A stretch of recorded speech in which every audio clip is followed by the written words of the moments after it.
appear to have outpaced Mrs. Roosevelt. A gentleman should always match his pace to that of the ladies, but Mr. Roosevelt forgets his manners when he's in the West. Some of them, Well, I am Theodore Roosevelt, and Mrs. Edith Roosevelt and I are delighted to spend this time with you.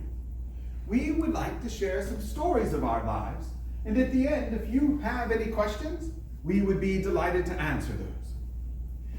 As you may know, I was born on October 27, 1858 in New York City. As a young lad, I developed the dreaded disease of asthma. And if any of you have ever suffered from asthma, you know how debilitating, how terrifying it can be. My father, Theodore Roosevelt Sr., he's the greatest man I've ever known. He's also the only man I was ever afraid of. Now, not afraid of physically, but afraid that I might disappoint him. That great man researched every remedy the scientists prescribed for the asthma.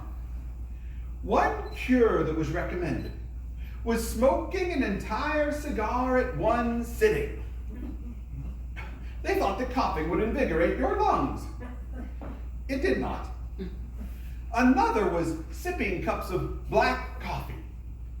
I'm not certain if that worked, but I now drink a gallon of coffee a day. But over the years, none of the remedies were successful.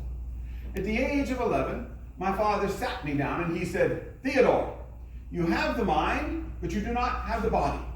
In order for the mind to go as far as it will, you must make your body strong." I said, "I shall make my body, Father," and we turned the upstairs piazza of our home into a gymnasium.